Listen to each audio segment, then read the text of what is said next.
So, hello, welcome to the next episode of the Self Development with Tactics podcast. And today, as you might or might not see, we are going to talk about 10 tips to change your life for the better from the success.com website. And this is an article from the 1st of August 2018. And yeah, let's see.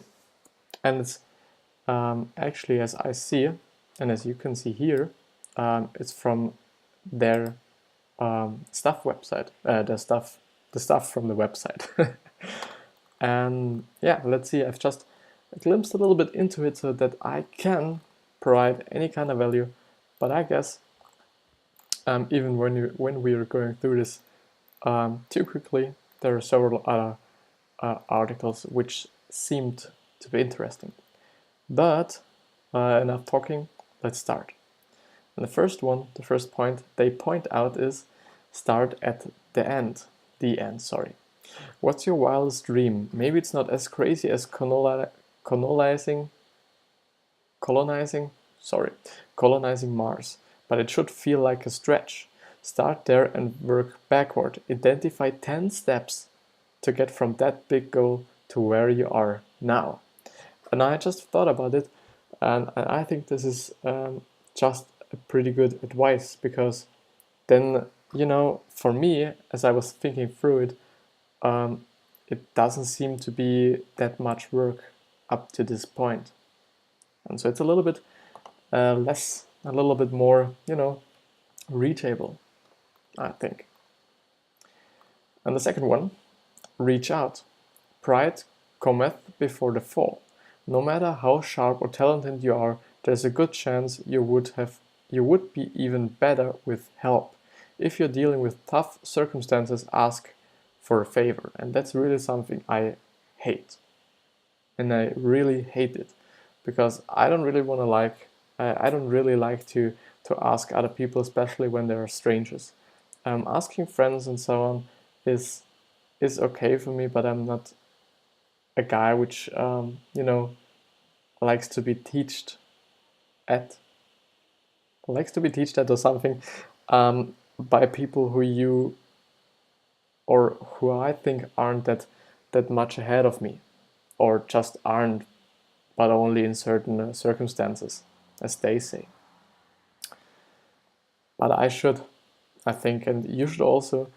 And it reminds me of something that Gary Vee said in his latest, or by now not really latest, podcast episode, is that you should even work for a person you very or really, really much admire, even for free, only because you will learn such a lot of things, and you will then know if you want to do this your whole life long, because work takes up around 1/3. I've googled it, I've searched it up, around 1/3 of your entire life, and because of that you should really do something you love, or like at least. And so reaching out to someone, it would make me better, I think, because I just have a conversation, then I'll think, there's a broader spectrum of what I will be thinking about, if that makes sense. And I think, oh no, just thought if I'm unsharp. I hope not. And if it's so, it's in terms of the better quality, I hope. This chance of not being in focus, but their entire better quality instead, which hopefully is more often like it. But let's look at the third one. Look inward. If your current situation has you frustrated and craving new surroundings, take a thorough personal inventory before making any change. Are things really that bad, or is your attitude the problem? This is also really great advice, because I think a lot of people just are like, all these things around me are just so bad, and my situation is so bad, and it only comes up because they have a really, really bad mindset or attitude towards all these things. And so just start at yourself and then begin to, talk or think about other things or, outward things. The fourth one, pursue passion. If your day-to-day doesn't revolve around projects you're truly passionate about, take a step back and outline activities that do align with your strongest feelings. And that's also a thing. If you're doing something you do not like 40 hours a day, not 40 hours a day, but 30 hours a week or even more, I think it destroys you, some sort of. And that's also a reason why I think that you should, and if you aren't doing something you like right now, just do something you really like right now, because there's always the time. It's just it's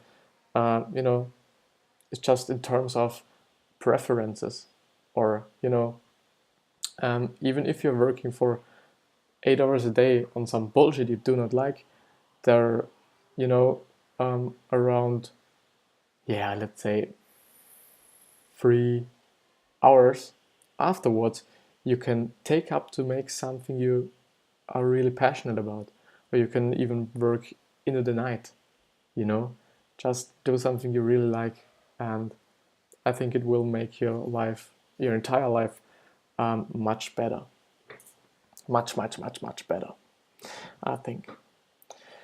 The fifth one, and that's a really great advice because I'm really into healthy eating. Food companies can be pretty tricky when hiding unhealthy ingredients. Your vitality is crucial to your success. Pay extra attention to what you're putting into your body.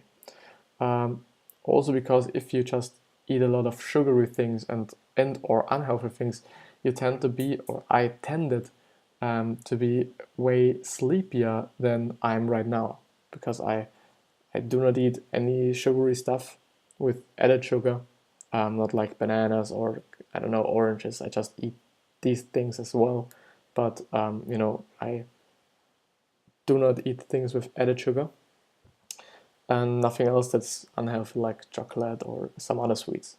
And I think it gives you very great power. It's just unbelievable what looking at what you're eating can do for your body and for your mind, because I quite never feel sleepy, even if I haven't slept, and it may be because of my passion for doing things, or my willingness for doing things, because I really hate laying around all day long. I couldn't do it, but it really helps you with anything your entire life, I would say. And there are a few left. So the sixth one, open up. When dealing with large-scale change, the tendency can be to resist, relax, and open yourself to the possibilities. When journaling, write down 3 best-case outcomes of the new change. And it also remembers me on something I've heard someday or read someday, and it was about writing down the worst case scenario and the best case scenario. And the guy or girl, I don't know who it was, talked about it, and he or she said that most of the time the worst outcome isn't that worse, but the best outcome is really great. We just only think about it to be really, really bad when it happens, but so if it would happen, but if it happens, it isn't that bad actually. And so people tend to do things, or to be in their comfort zone, but when you step out of your comfort zone, you really see that it isn't that bad actually. Just thinking, if it was like me, or for me like this, in some time in my life, but I can't think of something yet. But let's jump to the 7th one, which is called let go. Holding on to past disappointments and heartache doesn't serve you now. This weekend, resolve to revisit places and things you have avoided to protect your emotions. Lean into the future. Sorry, I have to read it again. This weekend, resolve to revisit places and things you have avoided to protect your emotions. Okay, you should go to places which have, most of the time I would say negative emotions connected with some thoughts of you or thoughts, and I would say even if you do something like this, it isn't that bad as you think it would be. Often, there were some places for me, and I every time I go there, I just have to think about my past, but it's it doesn't do anything with me. It's just like it's there, but it's the past, and everything that's in the past isn't me now. Occasionally, and so it doesn't matter. What happened in the past doesn't matter to you now. So yeah.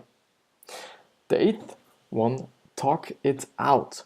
Our relationships define us, and I have to step right into it because I think if you have I wouldn't say bad relationship, but a difficult relationship with someone, and there are some rubbings, I would say, some frustrations, or I don't know, just any difficulties you can imagine, and these are quite like rubbing on each other, and the longer you have these difficulties and you don't speak about it, the longer it rubs against you and your partner, or your partner or friend or whatever. You rub on each other all the time, um, unless it blows up. And therefore, I would say when there is anything you have to talk about, just talk about it now with your partner, but don't be like, it will be fine. Let's talk about it whenever or something. It doesn't work out. And I have made my experiences, and I think you should really talk about things that aren't that good right now with your partner. The ninth one, play backup. In team environments, everyone has a role to play, but that doesn't preclude you from supporting others. Learn about someone else's job to see how you might help and foster greater cooperation. I don't know.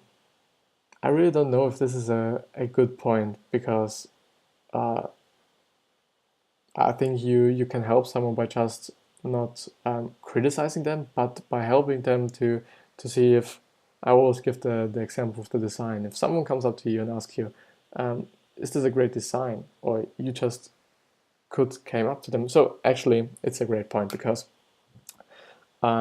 before you can say something, you just have to know at least some little bit of what he is doing. And if you just do not have any clue, you just should shut the fuck up. You do not have the right to say anything, because I would say that it will only fuck him up, and he will only get on his nerves.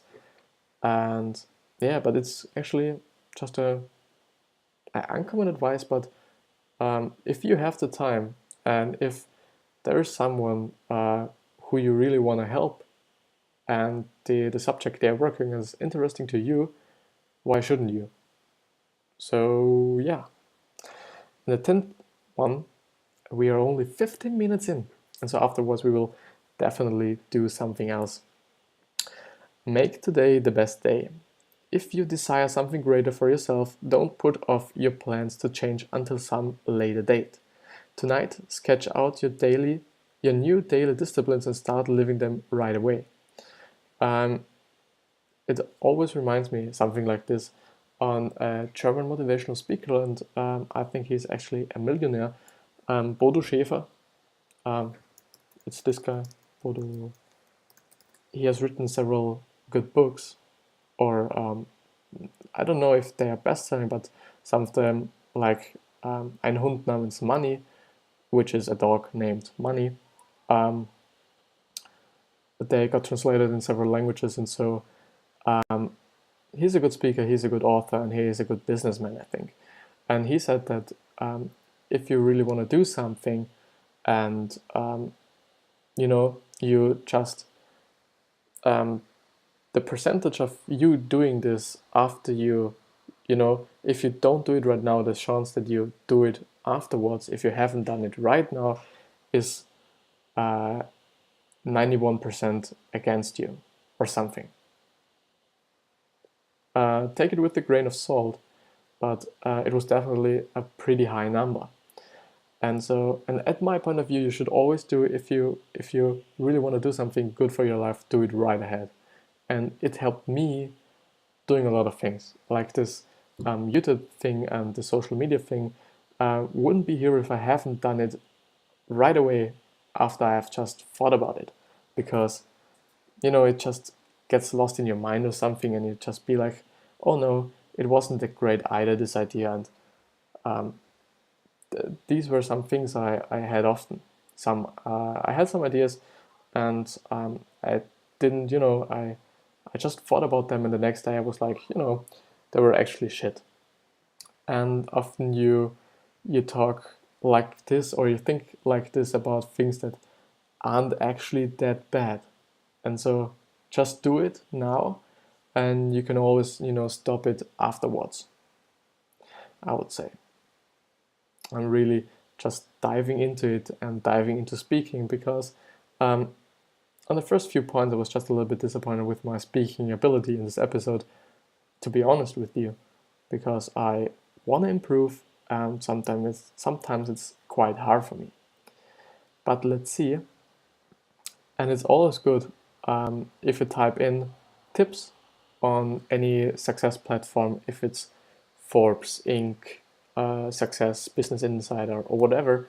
There are always quite short articles with a lot in them, and that's why I just only use the keyword success, not success, but tips.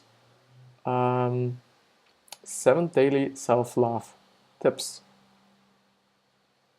budgeting tips. I'm really living on a budget. I'm in school from 8 to 5 p.m. So 8 a.m. to 5 p.m. And when I go and get something to eat, I normally just pay between €1 or actually 85 cents and I think around €3 or €4, which is really the high class. And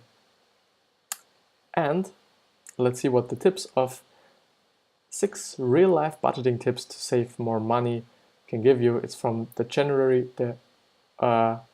let's call it it's not 14th, but 15th, sorry, 2018, but girl boss. The first tip is make it exciting. For me, saving money has always been sexy because of its secretive nature. Whenever my friends shared money gripes over drinks, I commiserated, but I couldn't understand how they allowed hard-earned dollars to slip through their fingers.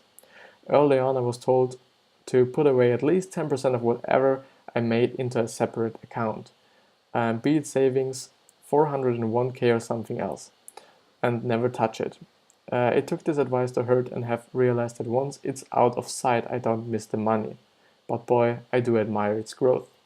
And that's actually true, and it's something that really pissed me on a lot, because I quite get a decent amount of money each month to buy myself food and something, and just everything I need. I have to buy it myself from my parents, which is by the way, a little bit delusional. Don't know what delusional means, but Gary says that you shouldn't really give your kids that much money, because they just live now or then in a world they haven't created themselves, but they live on your costs or on their parents' costs, and so they can buy themselves something that they couldn't without their parents. And so it's such a illusional world, and it's it's not the real world for them. And so it pissed me on that I haven't actually saved much money, even though I get a lot, and I do not really uh,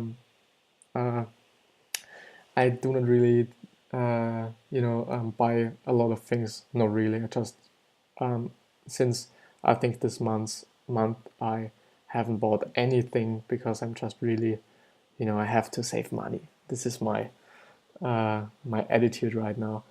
But I've actually taken a wallet I had left laying around somewhere, and every time I get my pocket money, I put at least 50%, or yeah, let's say at least 20 to 30%, but just now I think it's 50% of it into my saving wallet, and yeah, there's a lot of money growing in this, I would say. But let's see what the second point says.